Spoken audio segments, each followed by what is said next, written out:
산책으로 이어가도록 하겠습니다. 앞서 살펴봤듯이 사실 이번 주는 이 엔비디아의 실적을 빼놓고는 이야기할 수 없을 것 같습니다. 관련한 이야기 함께 정리해 보시죠. 일단 이번 주 IT 업종의 가장 중요한 변곡점은 엔비디아의 실적입니다.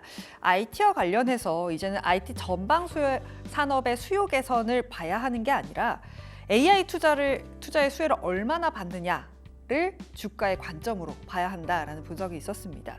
또 엔비디아의 실적 및 가이던스가 잘 나오게 된다면 IT 업종이 잘 갈 것이고 아니라면 아쉬울 수 있을 것이다라는 분석도 지배적인 상황인데요. 그렇다면 컨센서스가 어떻게 나와 있는지 함께 살펴보도록 하겠습니다. 컨센서스 살펴보시면 지금 엔비디아가 준 전분기 가이던스를 보시면 280억 불 매출액이고요. 시장 컨센서스도 비슷하게 지금 나와 있는 상황입니다. 이를 두고 대신증권에서는 계속 깜짝 실적을 발표해 왔기 때문에 꽤나 눈높이가 많이 높아져 있다. 연속적인 어닝 서프라이즈의 가능성은 좀 접어두는 게 좋지 않을까라고 분석했고요.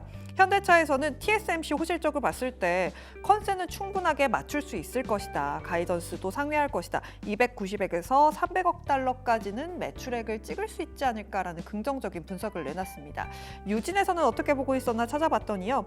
최근 매출 추정치가 300억 달러까지 높아져 있다. 집계된 컨센서스와 달리 300억 달러 이상의 매출을 찍어도 그 정도가 되지 않는다면 어닝 서프라이즈라고 시장이 해석하지 않을 것이다 라는 전망을 내놨습니다. 그렇다면 주가적인 측면에서는 어떻게 보고 있었을까요? 대신증권에서는 가이던스가 잘 나오면 주가 또 오를 수 있을 것이다. 반면에 가이던스가 생각보다 아쉽다면 못 갈 것이다. 이런 분석을 내놨고요.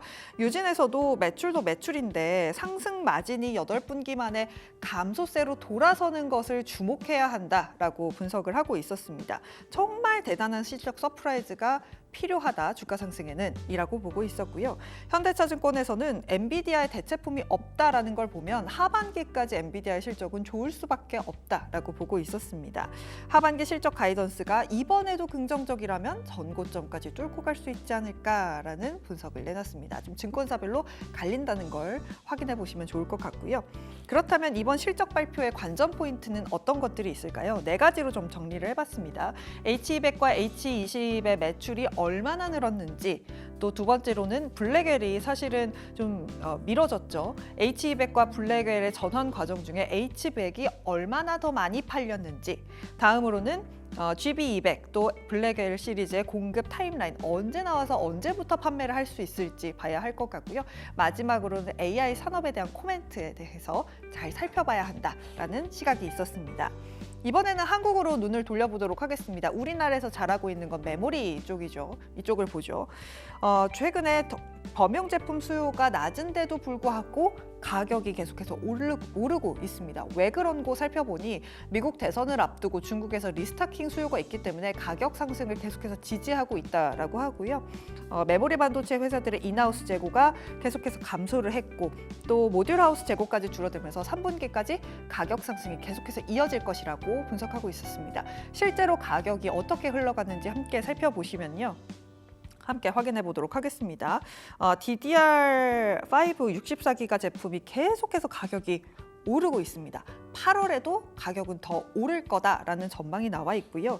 HBM의 경우 계속해서 수요가 있기 때문에 큰 폭의 성장이 기대가 된다. 그렇기 때문에 D램이 하반기까지 지속적으로 상승한다면 현대차에서는 역시나 IT 투톱을 볼 수 있다라고 분석을 했고요. 신한에서는 중소형 IT에 대한 리포트를 내놨는데요. 이것도 함께 확인을 해보도록 하겠습니다.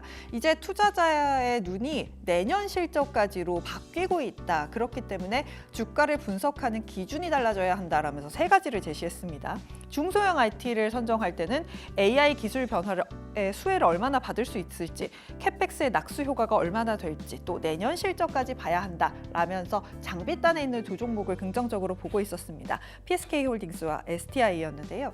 IT에 대해서 이래저래 말이 많습니다. 하지만 엔비디아의 실적이 아마 이 향방을 가름짓지 않을까라는 생각이 듭니다. 지금까지 앵커의 산책이었습니다.